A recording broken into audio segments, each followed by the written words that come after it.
Gentlemen, thank you for standing by, and welcome to the Shift fourth quarter and 2020 earnings conference call.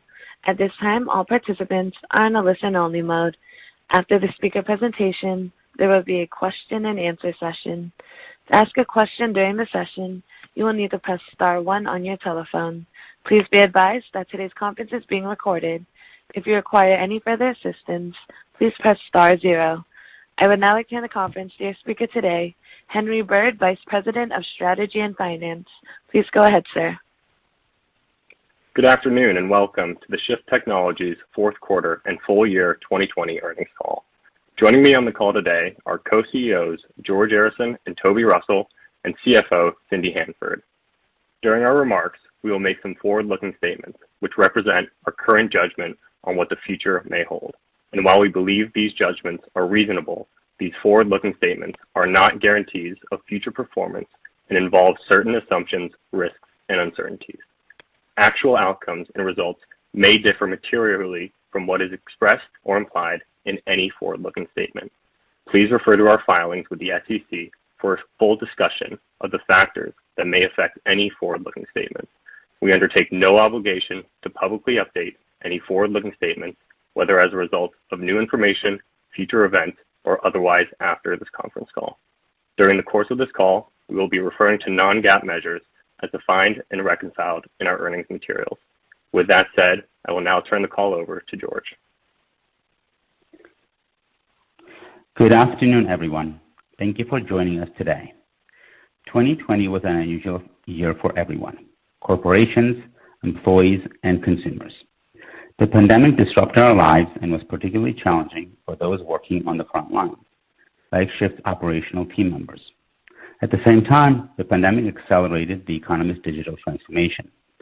Shift's online solution for buying and selling used cars was well positioned to continue serving customers when many others could not.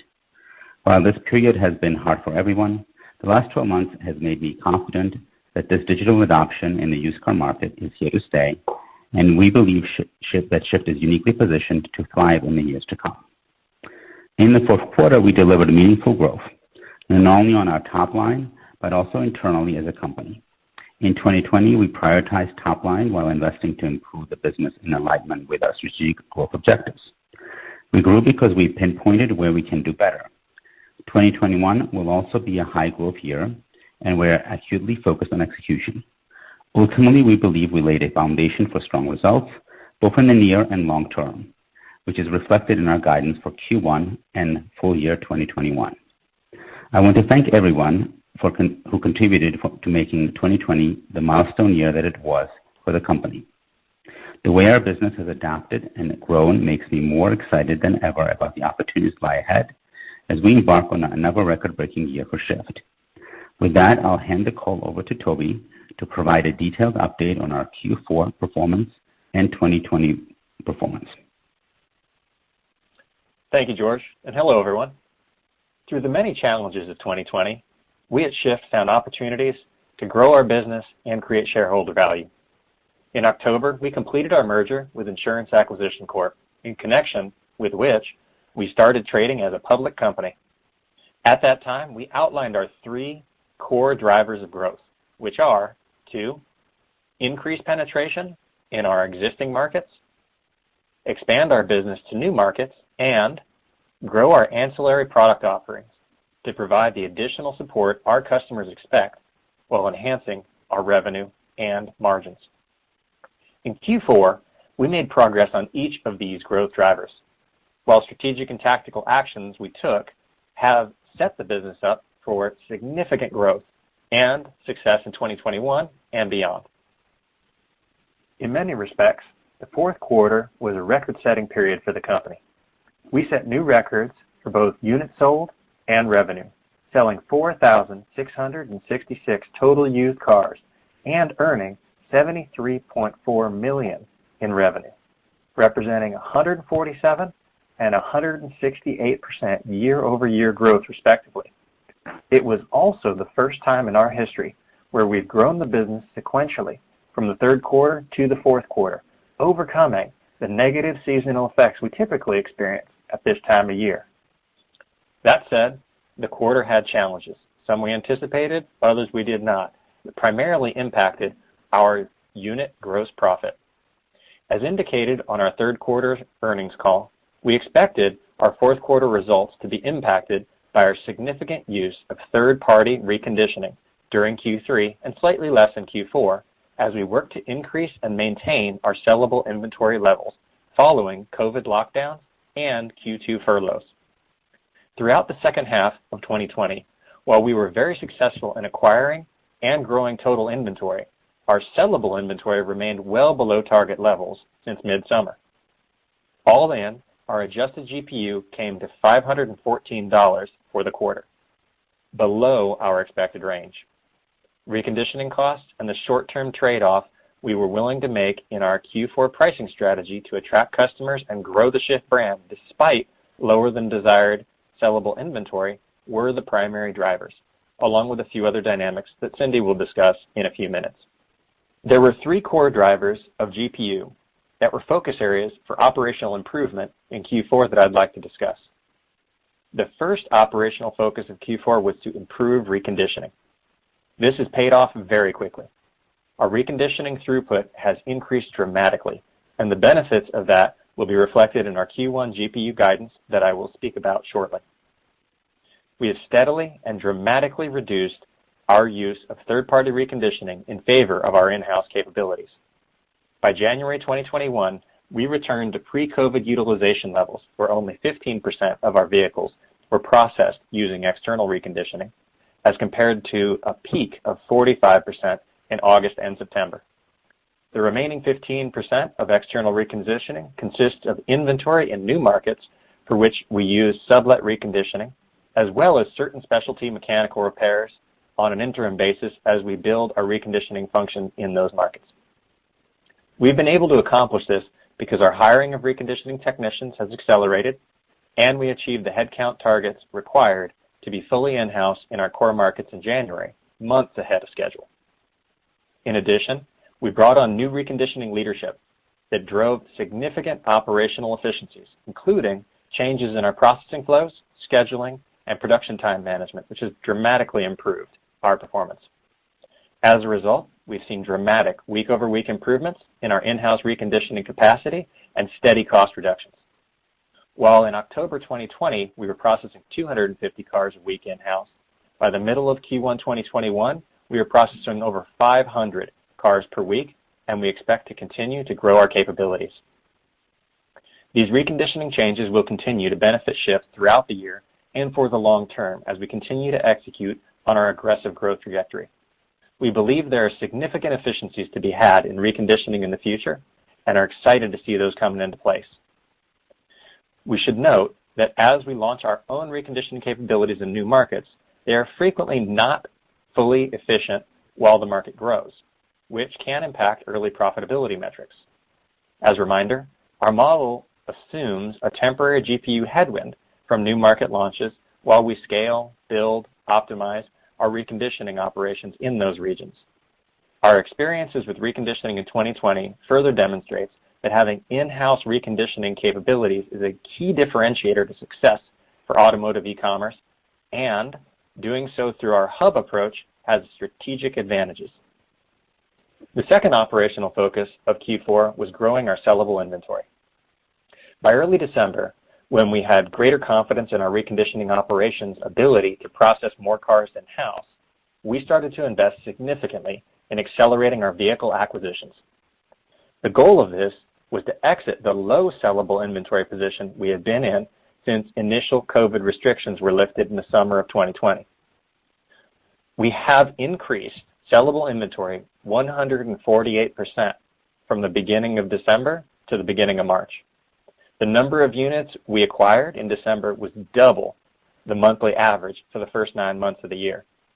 While driving such rapid acquisition of cars in December required a higher marketing expenditure targeted at consumer car sellers, we believe this investment will pay off significantly in 2021.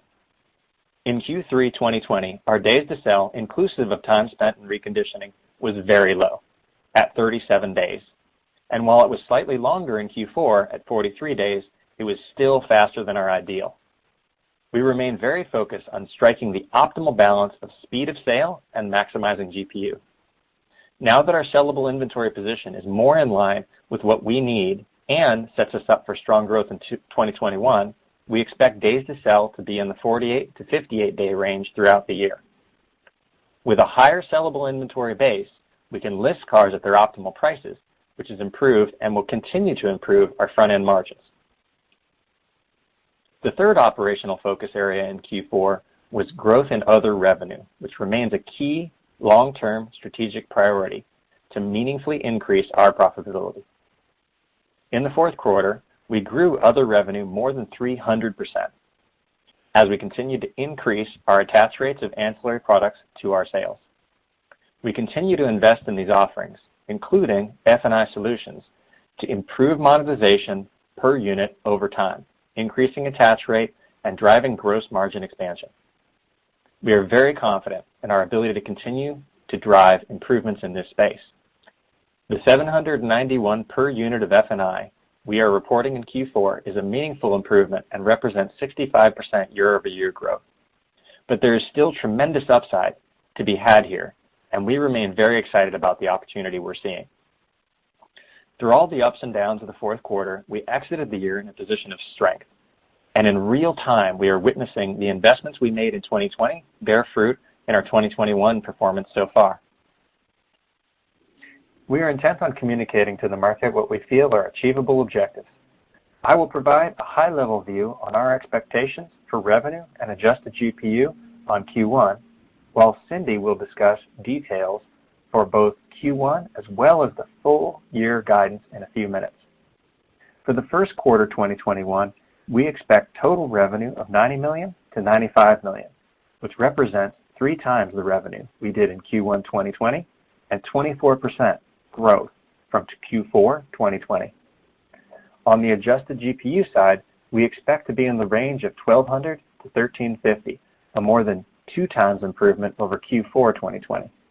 As I mentioned, Cindy will later provide more detail on guidance for the quarter, including expected adjusted Ebitda for the quarter and how this fits within the context of our full year expectations. In addition to the improvements to GPU drivers, we also made important progress in other key areas with a very significant impact on our business in 2021 and for years to come. As we've said since last summer, building brand awareness is key for both growing our presence in existing markets and laying a strong foundation for new market expansion. It is also highly cost efficient and delivers a lasting ROI compared to the alternative of digital marketing. In Q4, we initiated this major transition in our marketing strategy. We began by setting up several test cells and deployed our creative brand assets through various channels in several California markets, including a multi-touch brand awareness strategy in Sacramento as a test cell. The results of our tests enabled us to make critical strategic decisions about how to get the most leverage from our marketing investments. For example, in our Sacramento test, we found that our CAC in Q4 was about 50% lower compared to the blended average across all markets, and the market's unit growth rate over the quarter outpaced Shift's total. As a result of our successful testing, we've begun deploying our new strategy, highly concentrated on investing in brand awareness, including a national TV campaign that we are seeing resonates with customers and will build our brand for the long term. While we expect our investments today to pay off in the long term, we've already seen very positive early indications for where we are heading. Website visits and leads have seen a meaningful uptick since we launched our new strategy. We are creating non-perishable brand impressions that are going to carry forward and benefit us throughout 2021 and beyond. We do expect total CAC to remain high in Q1, as this is a transitional period for us, but we see a clear path to shedding a significant portion of the expensive digital media as brand awareness grows, bringing down CAC over the course of the year. Shift's platform is also well positioned to support a national brand awareness campaign. While the majority of our sales include an at-home test drive, which we believe continues to be a major differentiator of our e-commerce product offering, our direct-to-consumer sales channel, whereby consumers fully transact online without a test drive, has grown substantially over the course of 2020. Despite our hubs today being concentrated on the West Coast, we have delivered cars into 41 states plus the District of Columbia. This has been a core advantage of our omni-channel fulfillment model. While we remain focused on growth in our core markets, and we think that our core markets will be the primary beneficiaries of our new marketing strategy, we also believe our product is well positioned to provide additional leverage as we build a national brand in areas to which we will expand as we add new core markets. Turning to our market expansion efforts, Q4 marked the beginning of the largest geographic expansion plan in Shift's history. In late October, we launched the buyer market in Seattle, which solidified our presence on the U.S. West Coast, spanning border to border from Canada to Mexico. Additionally, in Q4, we launched 4 seller markets, where we acquire select cars only in Texas, Dallas, Fort Worth, San Antonio, and Austin. Given the timing of this expansion, these markets won't be a meaningful growth driver in the first half of the year, but we expect sales levels to gradually ramp up over the latter part of 2021. As mentioned earlier, when entering new markets, it's important to note that part of our launch playbook does utilize third-party reconditioners in the beginning as we build out our in-house capabilities. 2021 will be a pivotal year for building Shift's brand, and our investment will be reflected in our marketing spend over the course of the year. Our efforts to increase our brand awareness and geographic footprint will impact Ebitda in the near term. But over the long term, we believe this investment in increasing Shift's exposure will lead to success in growing our existing markets, successfully launching new ones, and yielding more favorable unit economics. A final note on the business. We continue to make significant improvements to our product with a strong focus on helping web and mobile app visitors find a car they love and make it easy to purchase a car once they've found it.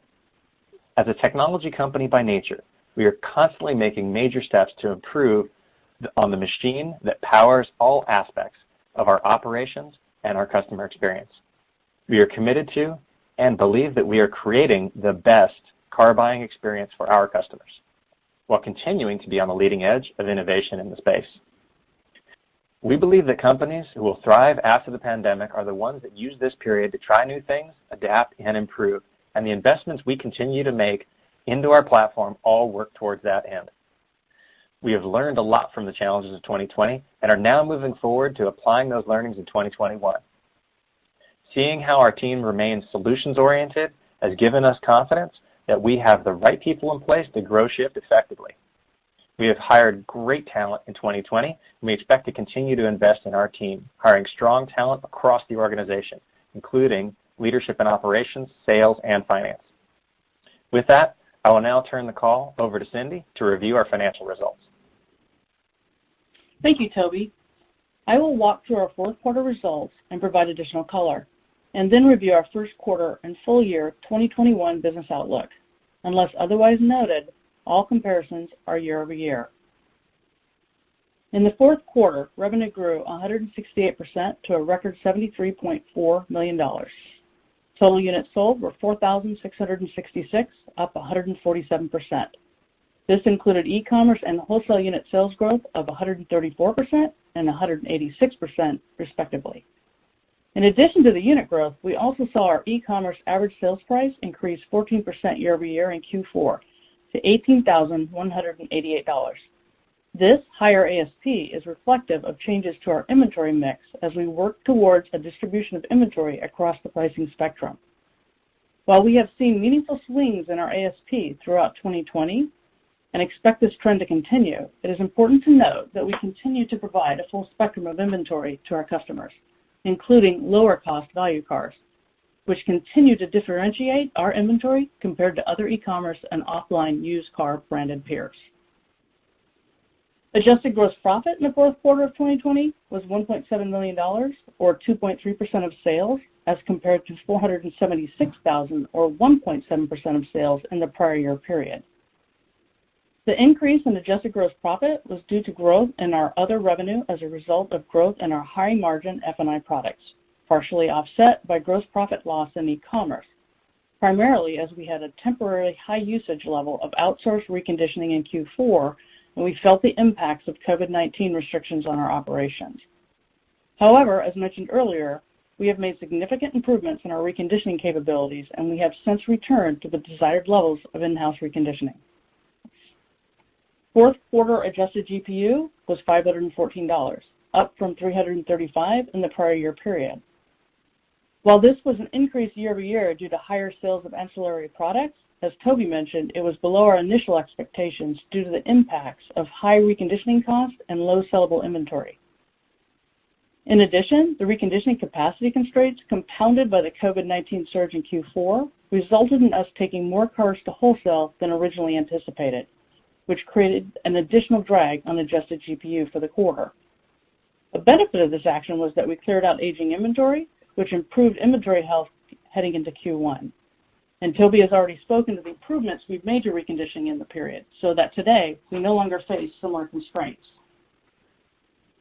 Moving to expenses, SG&A was $31.8 million in the fourth quarter, or 43.3% of total revenue, as compared to $17.6 million, or 64.4% of total revenue in the prior year period. The absolute dollar increase in SG&A is primarily due to increased marketing spend as we made strategic investments to increase Shift's brand recognition, as well as higher personnel expenses as we've grown our team over the past year.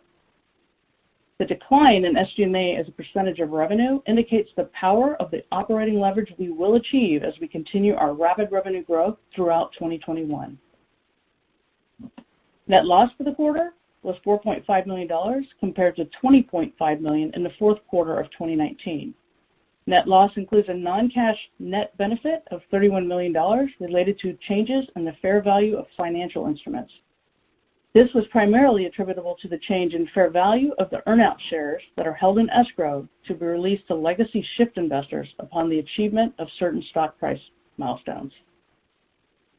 Adjusted Ebitda loss was $28.9 million in the fourth quarter, as compared to $12.8 million last year, driven largely by the increase in marketing costs previously mentioned, as well as increased general and administrative costs associated with being a public company, including legal, recruiting, and other professional service fees, which totaled approximately $2.2 million for the quarter. While we expect to incur increased general and administrative costs as a public company when compared to previous levels as a private company, we expect to see a decrease in certain costs that are non-recurring in nature, including recruiting, legal, and consulting fees on a quarterly basis in 2021 compared to Q4 levels. Moving to the balance sheet, as of December 31st, 2020, cash and cash equivalents totaled approximately $234 million. In the fourth quarter, cash flows from operations were a use of approximately $39.9 million of cash. This use of cash was primarily due to building inventory to meet increasing demand.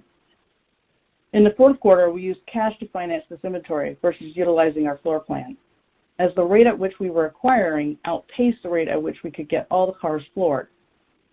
As a result, cash use was meaningfully higher than usual in the fourth quarter. During the fourth quarter, we used $15.6 million to acquire inventory and made net payments of $6.6 million on the flooring line. As of year-end 2020, we had approximately $24 million of cash sitting in inventory. We do not expect this to be an ongoing trend, and we'll look to leverage our flooring line more as we move through the first half of 2021. In addition, we paid off $25 million delayed draw term loan and a $6.1 million PPP loan during the quarter. On December 24th, we completed an exchange offer for publicly traded warrants of approximately 93% of total public warrants outstanding for approximately 1.8 million shares of common stock and $7.2 million in cash. We exchanged all remaining warrants in early January. As of December 31st, 2020, we had 83.9 million shares outstanding. Now turning to our business outlook. As Toby mentioned, for the first quarter of 2021, we are guiding to a total revenue of $90 to $95 million, which represents 3x year-over-year growth and 24% growth from Q4 2020. For adjusted GPU, we expect to be in the range of $1,200 to $1,350, more than 2x improvement over Q4. We expect the adjusted EBITDA loss will be in the range of negative $33 to negative $35 million, with the primary drivers being sustained high in-market OpEx during COVID and the near-term impact as we invest in our new marketing strategy to drive sustained long-term growth. To put this guidance in context of our expectations for full year 2021, we expect to deliver over $450 million in revenue, a 130% increase over 2020. We expect to sell over 20,900 e-commerce units. While predicting ASP is difficult as that metric varies based on inventory mix, our revenue expectations do assume that ASP will come down in the coming quarters from a Q1 high. Adjusted GPU we expect to come in above $1,600, representing a 19% year-over-year improvement over our full year 2020 adjusted GPU of $1,350, with substantial upside opportunity in F&I as we make certain planned vendor changes in H2. We are still trending on track for our targeted midterm adjusted GPU of $2,500. Finally, we will continue to see operating leverage as we scale and expect adjusted EBITDA margin better than negative 25% for the full year, demonstrating continuous improvement in our adjusted GPU and CAC metrics from where we started in Q1. While our top-line results and outlook reflect the demand for Shift's product offering, our profitability metrics reflect the reality of managing a high-growth company and the challenges of operating in the COVID-19 environment. We expect 2021 to be a big year for not only investing for future growth, but also continuing to pursue improving our GPU and establishing operating leverage as we scale the business. With that, I will now turn the call back over to George. Thank you, Cindy, and thank you, Toby. We remain focused on what will drive Shift's growth over the long term, increasing brand awareness, growing our presence in existing markets, expanding into new markets, and driving F&I. On behalf of the board and the management team, I want to thank our employees for their tremendous efforts and dedication in 2020 throughout the year of ups and downs amidst the pandemic. Your hard work is paying off, and we continue to lay the foundation for long-term success. I would also like to thank our partners and shareholders for their support. Operator, please open up the line for questions. Thank you. Ladies and gentlemen, at this time, if you'd like to ask a question, you will need to press the star and the 1 key on your touchtone telephone. To withdraw your question, press the pound key. Please stand by while we compile the Q&A roster. And our first question coming from the line of Mike Grondahl with Northland. Your line is open. Thank you, guys. Could you go into a little bit more detail on Sacramento and sort of the marketing strategy you deployed there? It sounded like your CAC was 50% lower and you had better than average unit growth. A few details there, and then just how quickly and how aggressively do you plan to roll that out to other cities? Thanks for that question, Mike. This is Toby. The Sacramento approach was actually meaningfully different from what we'd done in the past at Shift. We typically had a very digital-heavy approach, and in Sacramento, that particular test cell tested out doing much more of a 360 approach to customer. We did everything from TV, out of home, a much more full cycle marketing approach. We saw tremendous success, and that's the nature of that thing. Based on that, we've actually, and this is to get to your second part of your question, we've rolled that out very rapidly. By the middle of this Q1, we had that rolled out across all of our other markets and are seeing early signs of really good success of that new marketing strategy. Got it.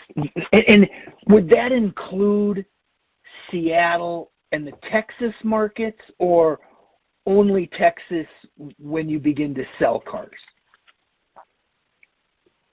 The fundamentals of that marketing strategy do apply to all markets, but in Texas in particular, we are only acquiring select cars at this time. So we are working through the process on a regulatory front to get Texas to the point that we're going to be selling cars there in addition to acquiring select models. So primarily it's Seattle and the West Coast footprint. But I do want to say that we are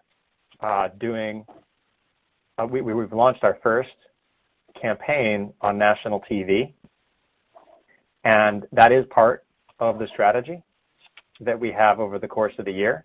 That benefits, and it's a classic rising tide lifts all boats. That's an investment not just for Q1, but for years to come, because those are non-perishable, brand accretive impressions, and we see that as a long-term investment.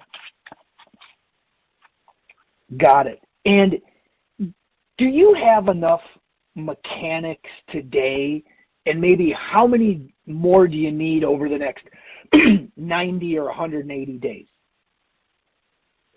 Hey, Mike, this is George. So as Toby mentioned in the prepared remarks, we've had really great progress in hiring mechanics, and we've been able to move our reconditioning to be vast majority in-house. In January, we're down to only 15% of our reconditioning being outsourced, which is in line with what happened in January of 2020, so a year ago, which I think is great. We are in a very good place in terms of hiring. We got the right hiring numbers in terms of mechanic hiring much faster than we had anticipated. We thought they would take through the end of Q1 for us to get to the right employee levels, and we've been able to do that much sooner. So the end result has been that we, in the middle of Q4, were processing roughly 300 cars per week, and today we're processing about 500 cars per week. So we are in a very good place from the production perspective, and we continue that. We expect that to grow as the year progresses. Obviously, we will be launching our in-house reconditioning in new markets like in Texas as we scale those markets, and so our production numbers will increase as the year progresses. Got it. Okay, thank you. Great, thank you.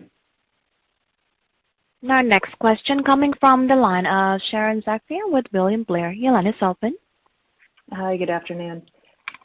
I was hoping to bridge the drivers of the GPU improvement from the first quarter through the remainder of the year and kind of maybe breaking those into three different parts, unless there's one I'm missing. And what I'm thinking of for those three parts would be kind of the lesser reliance on the third-party recon.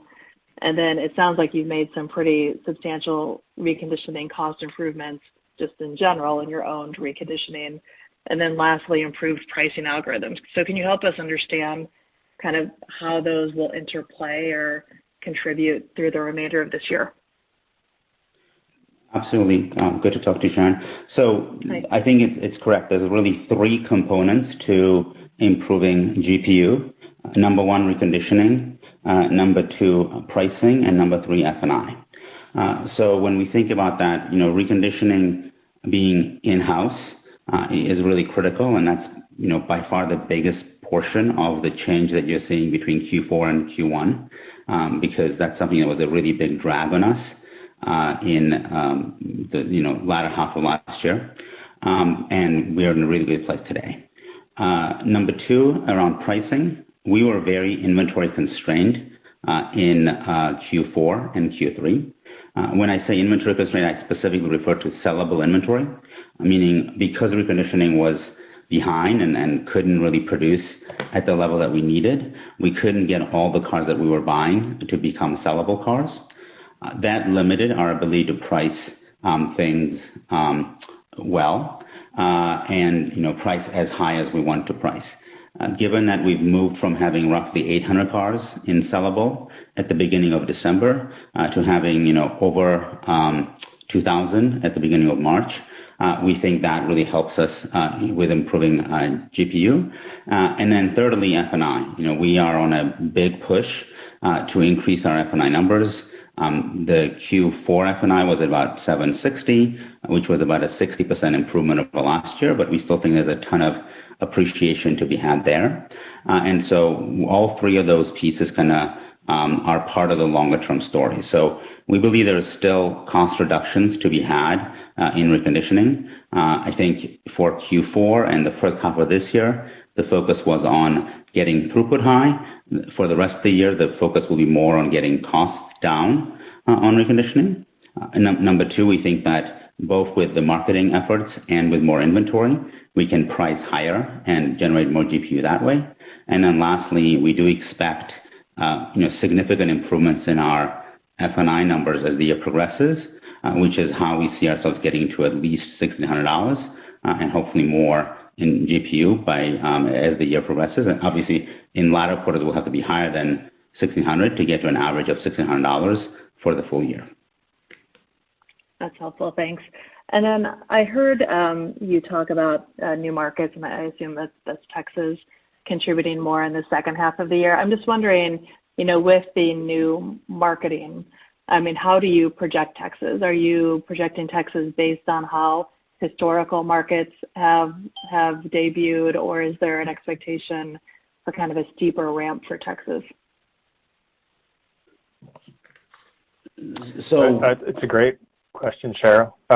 In terms of Texas, we are really excited about it, as I mentioned, and we are primarily projecting growth, and in particular in the current quarter, is driven by our current and existing footprint. That is our kind of view for the whole year, and part of the guidance that Cindy shared for the year is that the bulk of that unit and revenue growth is going to be coming out of the existing West Coast footprint. So we're actually not, how should we say, banking on, so to speak, the steep growth per se in any one new market. Instead, what we're doing is driving growth from existing footprint, deepening market penetration, and we've demonstrated that already, because with that deeper market penetration, it shows that we're able to sequentially roll out across the U.S., drive that deeper penetration, and sustainably grow. In terms of Texas and other new markets, we do see a lot of goodness happening there, and we actually think that they're going to be advantaged relative to previous market launches due to our new marketing strategy, but we haven't released specifics about the exact growth market by market because we're not sharing that at this time. Okay, thanks. And then just one last question, Cindy. Do you have the amount of advertising that was spent in the fourth quarter? Thank you, Sharon. In the fourth quarter, let me check. Total marketing was about $10.9 million.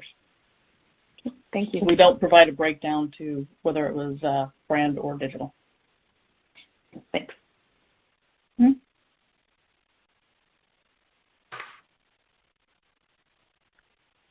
Now, next question coming from the line of Marvin Fong with BTIG. Your line is open. Hi, thanks for taking my questions. A couple for me. Just curious, so I think you spoke to your reconditioning capacity at 500 a week now. Basic math says that's capacity about 26,000 a year versus your guidance a little under 21,000. So just curious, what kind of cushion in terms of reconditioning capacity do you like to operate at? Just to make sure that you don't have to go back to third-party reconditioning. And then I want to follow up also on what you were saying about improving the F&I. I think George mentioned some changes coming to the vendor side. Just wanted to drill down on how you see F&I growing. Are you going to be doing more on the financing side or the service contract side or both? And do you see the improvement coming in terms of better monetization from your vendors or better attach rate? Just some more color on that would be great. Thanks. Absolutely. Thank you for those questions. So on the first questions regarding reconditioning, to be clear, 500 is the actual number of cars that we're throughputing in Q2 during the middle of the quarter. So we're actually reconditioning 500 cars. We technically have capacity for more, but obviously we are managing inventory acquisition with that as well. I think your numbers are correct, and you have to consider that you do want to have more cars in inventory going into any given month or any given quarter than you intend to do in that particular month. And as we've said in our prepared remarks, our goal is to be in roughly 48 to 58 days of turn per unit on average. To do that, you have to have reconditioning that's outpacing sales in a reasonably strong way. We believe that being in a kind of that range of 48 to 58 days allows us to price in an appropriate manner to generate the most gross profit that we can at this time as a business. So we do aim to be ahead of it. As I mentioned earlier, as we launch our own facilities in Texas, we would expect to have additional reconditioning throughput added to what we can already do. And we still have ability to add more reconditioning throughput in our existing markets as well. So we can increase on that 500 number.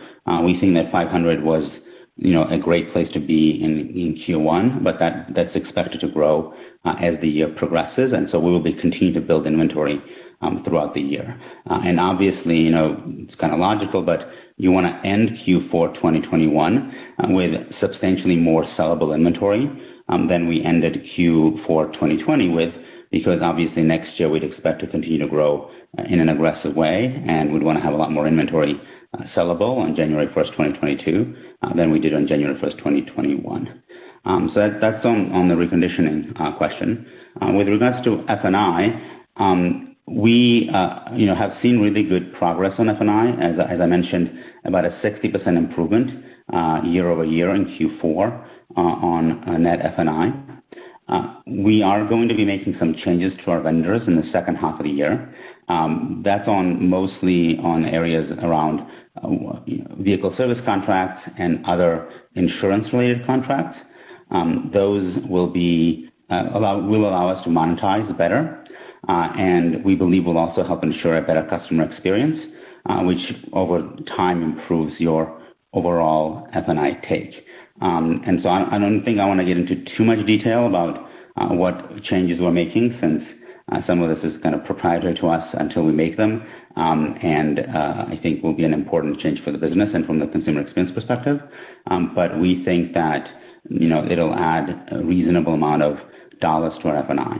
Our overall attach rates are in a very good place on the vehicle service contract and insurance side. We obviously continue to push to improve that on a regular basis, and there's a lot of training that we still need to do with our team to help make it better. Historically speaking, that was not a big focus for us in terms of how do we train our team for F&I sales, but we think there's a big opportunity in that area as well. Great. Thanks, George. And if I could ask one more follow-up, just on the increase in the ASP this quarter, and I think Cindy indicated it'd be coming back down. Could you just kind of elaborate on the dynamics behind that? So it seems like maybe you acquired more younger cars this quarter. Your plan is to maybe reverse that in the balance of the year. If you could just help us with that, that'd be great. Totally. So there's really two big things that have driven the increase in ASP. Number one is higher amount of sales in luxury and highline vehicles.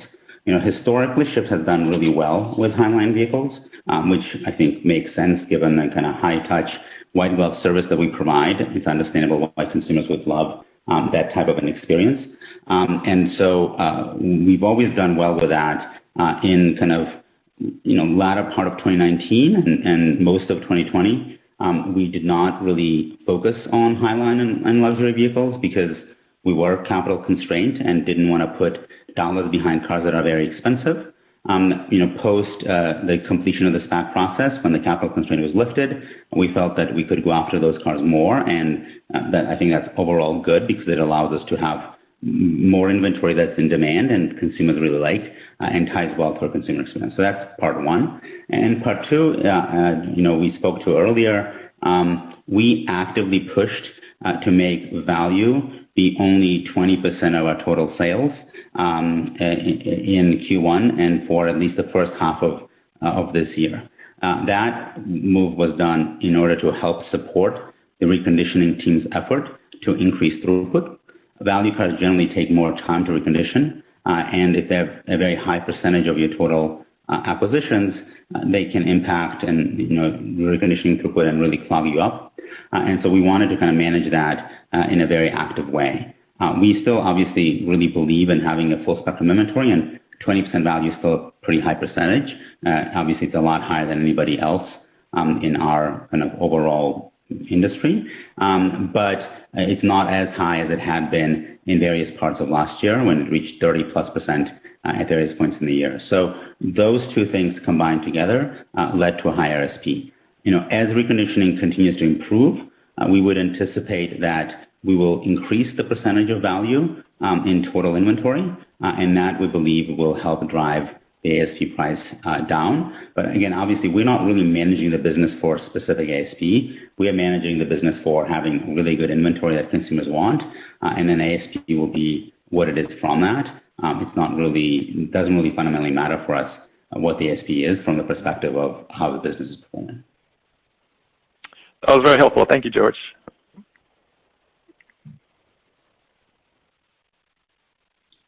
Our next question coming from the line of Zach Fadem with Wells Fargo. Your line is open. Hey, guys. Curious if you could update us on market share in your mature regions. And when you think about the $450 million in top line for the year, could you talk through what's embedded here for share gains in your mature regions like San Francisco relative to the ramp up in newer markets like Portland, Seattle, or Texas? Thanks, Zach. Great question. So I don't think we are in a position to update on market share numbers specifically. We don't actually actively buy that data every month. We did last year as we were going through our transaction process because we thought that would be helpful to have, but that is not something that we normally buy every month, so we can't give you specific numbers. We can certainly kind of consider that for the future, but we don't have that today. What I can say, however, is the following. All the growth that we're seeing in Q1, which is obviously very substantial year-over-year growth, is coming in existing markets except for Seattle, which is a new market compared to last year. And vast majority of the growth that we're projecting for the year is coming in existing markets as well. So the projections are assuming really substantial and significant increase in market share in our existing markets, since that's the only way we could drive for the kind of growth that we are projecting in existing markets. Obviously, as we ramp up some of the new markets that we've talked about, those will add to the revenue, but we don't expect them to be significant in the first half of the year, and then they will ramp from there in the second half of the year. So in the kind of, in the summer of last year, in the fall, when we would meet with analysts or investors, folks would oftentimes ask, are there, what's the assumption for growth here? And we would say, 75% of the growth that we expect in the model would be coming from existing markets. And I think that's very much still the case, maybe perhaps even more than 75% coming from existing markets. They're all performing extremely well, and we think there's a ton of opportunity for growth in our existing markets. Thanks, George. That's good color. And next question on the improvement in days to sell. I think is 43 this quarter versus I think 63 last year. Curious if you could talk through the drivers, and when you're looking at days to sell, I'm curious what percentage of your sales involve a test drive versus those that don't involve a test drive, and whether that has an impact to days to sell as well. So look, last year was an unusual year, and demand was extremely high, and as we mentioned several times over the many months, we have been sellable inventory constrained, last year, which kind of inevitably leads to a lower days to sell as a result of the fact that you're moving the cars that you have and you don't have that many in sellable mode. So that kind of was a big driver of what happened last year. We think that there is a kind of an ideal time for how long it takes you to do to move cars through. Kind of the range that Toby gave in the prepared remarks of like 48 to 58, we think kind of is that fairway number. The reason being that allows you to price cars a little bit higher in the beginning, keep them at a high price for a little while, see if you generate demand for that car at a higher price than your average price to market. If you can, great. That means you're going to make really great gross profit on that vehicle, and you can kind of sell it that way.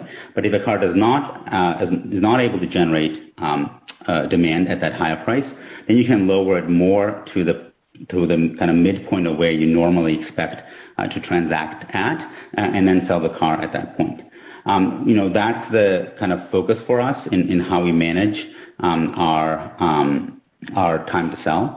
Last year when we didn't have as much sellable inventory, we didn't have the flexibility and the opportunity to price cars higher at that slightly above typical percentage to market that we transact at, which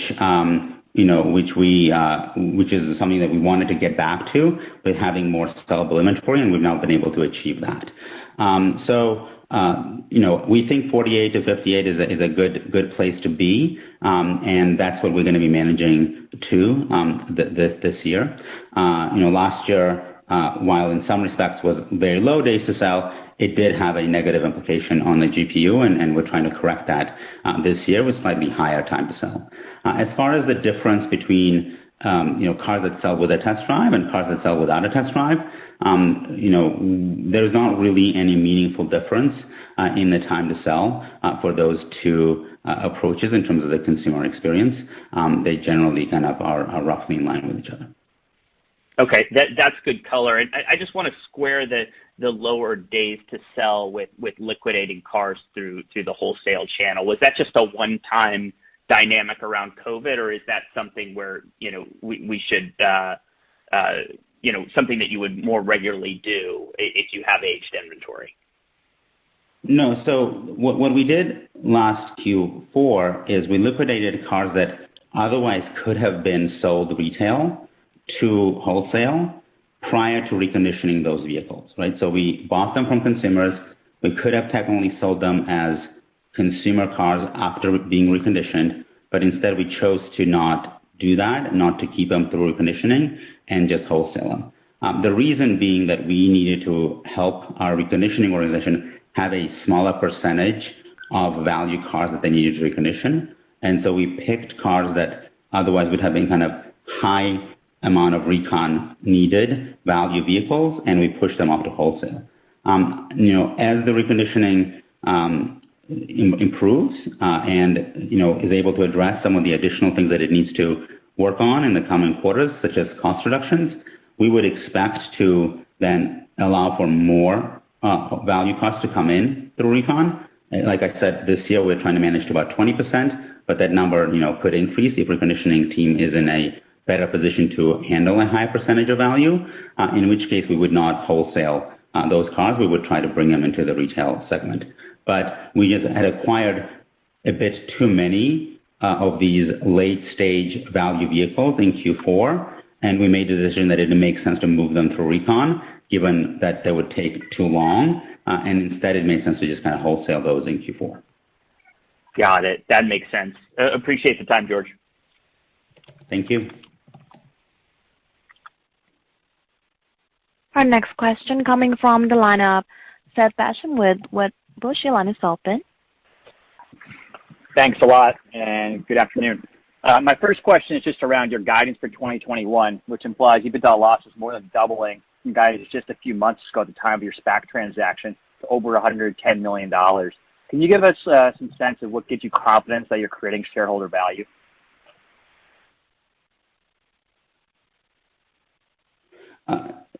So our guidance implies that we will have Ebitda loss of below 25%, which is a significant improvement over last year and we will be showing very significant improvement in our overall operating leverage, which we are very excited about. At the same time, we believe that investing in marketing is really important, and we have launched significant marketing efforts as we spoke to earlier, and we believe that investing in that makes sense, and we'll continue to do that. Building brand for Shift, we think, will be very valuable over time, and it has payback in the short term and has payback over the long term, but we've seen peers in this industry achieve really strong results through marketing efforts because you can over time drive your price to market up if you're able to build brand. It's a tried and true strategy, and we're pushing in that in an aggressive way because we think the results will be strong, as we have seen in the tests that we've run so far. So since the time of your SPAC transaction, the biggest thing that changed in how you're looking at 2021 is a national branding strategy, and that's driving much higher losses than you previously anticipated? That's the primary driver of additional dollar losses in 2021, correct. Okay, thank you. And then my last question is just in terms of your inventory management, which likely fell short of your expectations this quarter. As you think about your strategy going forward, what safeguards have you put in place to better manage your inventory and avoid potential losses that you experienced on even cars that you retailed? It seems like the selling margin on retailed cars was down this year, negative.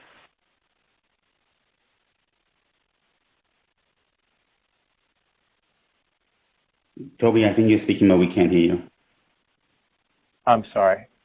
That's a great question, Seth. One of the biggest things that drove down our inventory to historic lows was the COVID environment. Uncertainty around the market caused us to take a cautious approach during the height of COVID around inventory acquisition. That structurally put both our inventory position and our recon operations behind.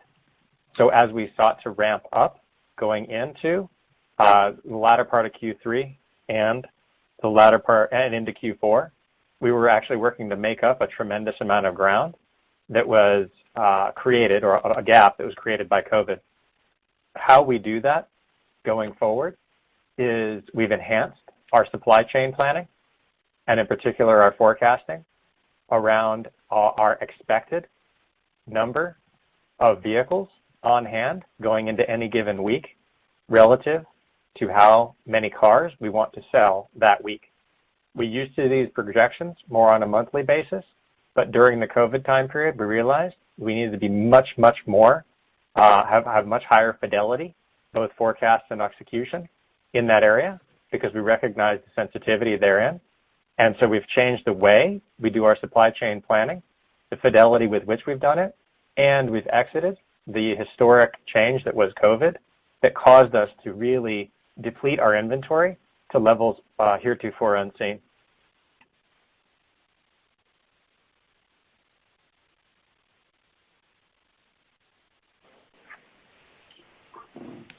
Thank you.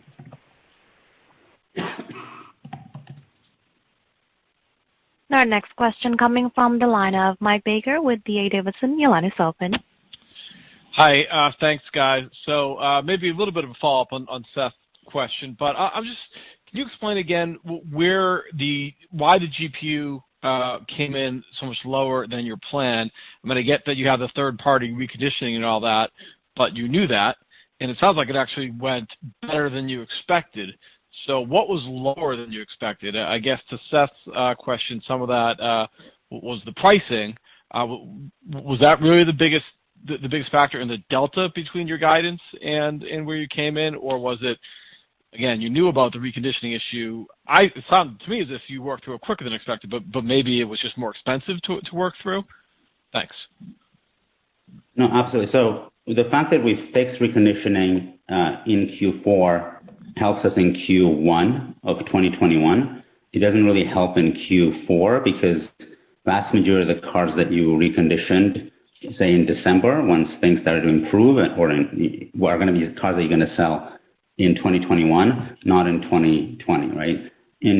One of the challenges with Q4 going into that quarter was that a very large portion of the inventory that had to be sold, meaning sellable inventory going into Q4, and then inventory as reconditioned in October of Q4, stuff that you have to be selling Q4, had an external reconditioning component, and that is much more costly and much more challenging. So that really hurts you. Second point is, as Cindy discussed in her prepared remarks, we had wholesale losses, in part because we took a certain set of inventory that otherwise could have been sold to retail and decided to wholesale it rather than pushing it through recon in order to help our reconditioning team improve its throughput overall, setting us up for a better Q1 and a better 2021.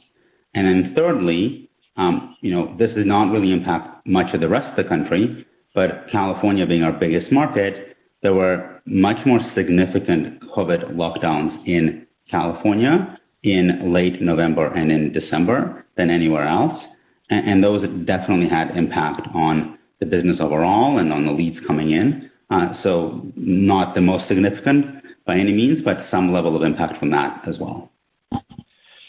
Okay, so I guess if I could summarize that, yeah, you did get through the 3P situation in the quarter, but a little bit too late in the quarter to help the fourth quarter.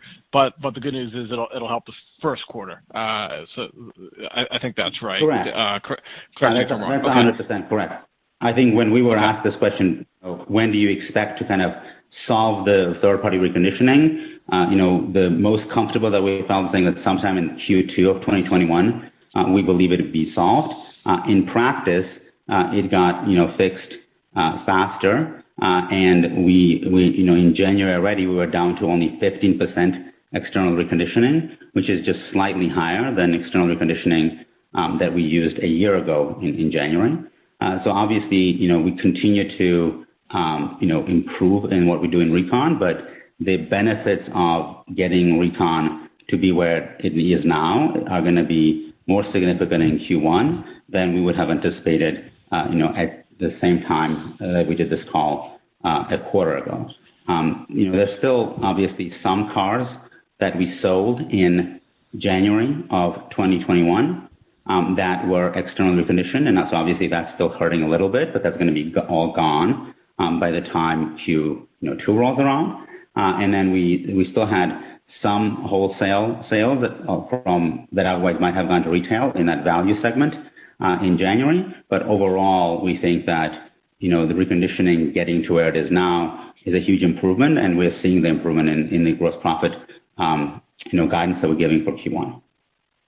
Okay, understood. One more, if I could, longer-term question, I guess. But so I understand that your losses, at least in a dollar amount, might be more significant in 2021 than you maybe thought previously because you're ramping up the advertising. I think that makes sense. Eventually, you leverage it. But if you think about the time to profitability, I know you haven't necessarily given a time frame, but does this get you to profitability quicker?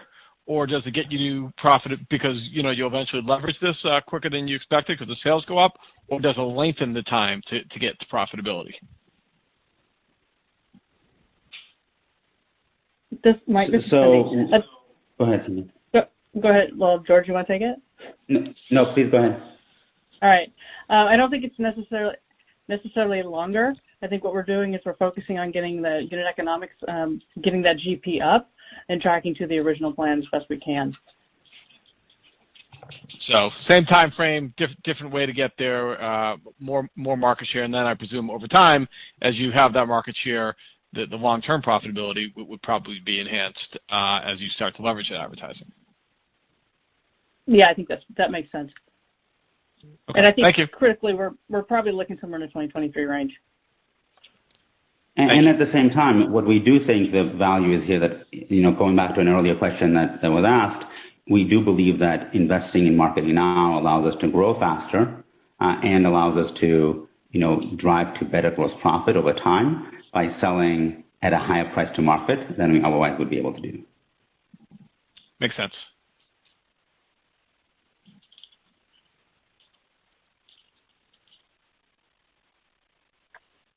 And I'm not showing any further questions. At this time, I would now like to turn the call back over to George Arison for closing remarks. Great. Well, thank you everybody for joining us. We really appreciate your questions and your attention, and we look forward to speaking to everybody in the coming weeks as we do some of the meetings that we have planned.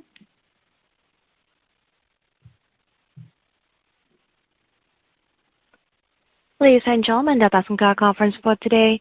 Thank you for your participation. You may now disconnect.